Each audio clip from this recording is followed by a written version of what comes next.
tem posnetku si bomo pogledali razliko med nominalnim in realnim bruto domačim proizvodom ter si pogledali nekaj dejanskih podatkov iz Statističnega urada Republike Slovenije o bruto domačem proizvodu države Slovenije. Bruto domači proizvod, na kratko BDP, je vsota proizvodov določenega gospodarstva v določenem obdobju. Bruto domači proizvod ponavadi izrazimo v denarnih enotah, zato da ga lahko primerjamo. Tukaj pa se pojavi težava. Torej, bruto domači proizvod lahko izrazimo v nominalni vrednosti, to pomeni v tekočih cenah, vendar pa s tem izgubimo možnost primerjave bruto domačega proizvoda med posameznimi leti. Zakaj? Zato, ker na nominalni bruto domači proizvod vpliva tudi inflacija oziroma deflacija. Za primer vzemimo tole tabelo na zaslonu. Leta 2021 je država proizvedla 8 proizvodov, recimo koles, za katere je zaračunala 50 evrov, kar pomeni, da je bil nominalni bruto domači proizvod 400. Leta 2022 pa je proizvedla Slovenija na primer 3 kolesa, cena tega proizvoda je bila 200 na posamezen artikel, kar pomeni, da je bil nominalni bruto domači proizvod v višini 600. Jasno je, da je bil bruto domači proizvod v letu 2022 veliko nižji kot v letu 2021, zato smo ekonomisti izumili posebno metodo, in sicer inflacioniranje oziroma deflacioniranje.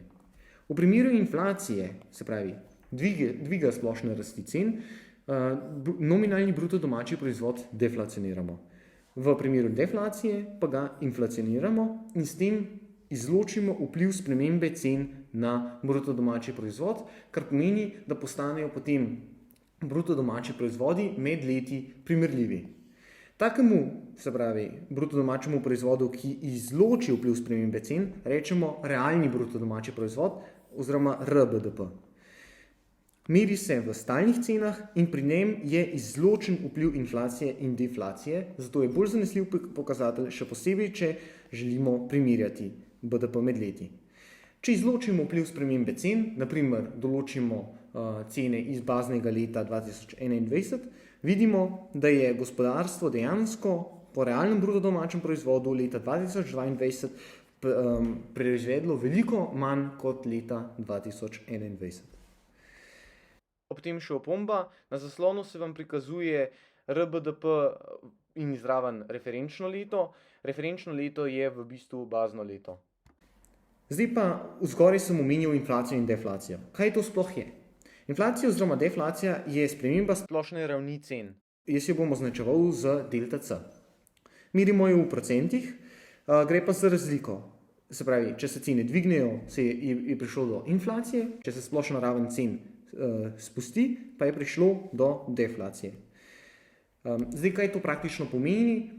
Inflacija v bistvu pomeni, da bomo za iste proizvode primorani odšteti več denarja, deflacija pa pomeni, da bomo za iste proizvode morali plačati manj.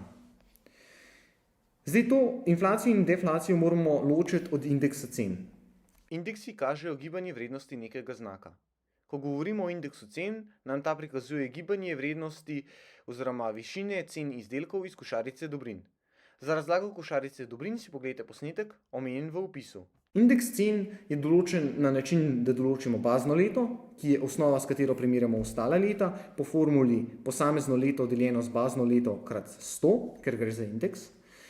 Kar pomeni, da v primeru inflacije in deflacije indeks cen, se pravi, pove neko določeno številko, se pravi 100 je vedno številka baznega leta, tudi zaradi tega, ker po definiciji, se pravi, če damo bazno leto skozi bazno leto krat 100, to pomeni 1 krat 100, kar pomeni, da je številka, se pravi, indeks cen v baznem letu vedno 100.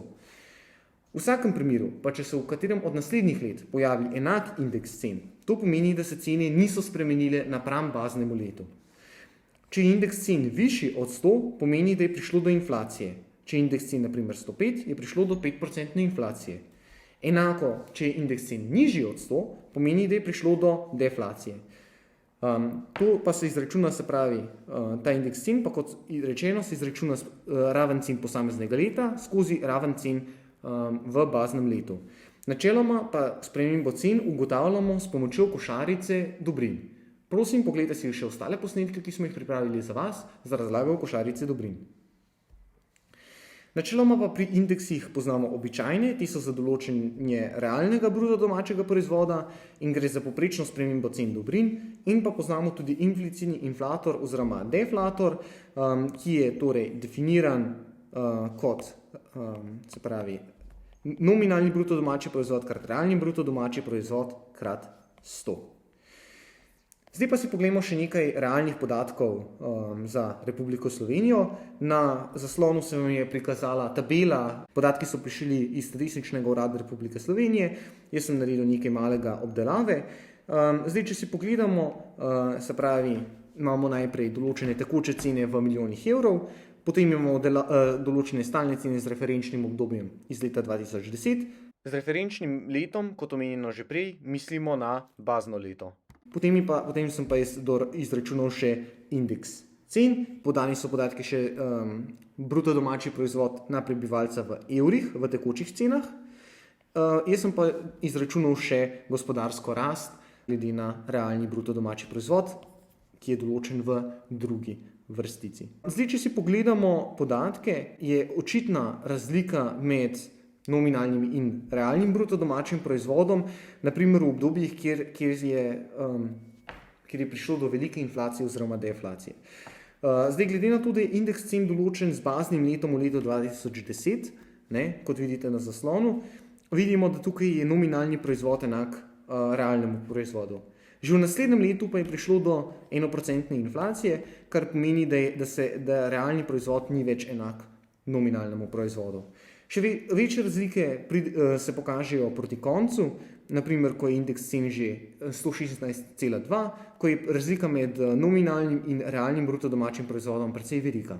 In pa seveda na drugem koncu, v letu 1995, ko je indeks cen precej nižji, torej iz tega lahko sklepamo, da so se cene dvigovale do leta 1995 do leta 2010, seveda odvisno spet od posameznega leta, ampak tudi tukaj vidimo, da nominalni in bruto domači proizvod nista niti podrazno enaka.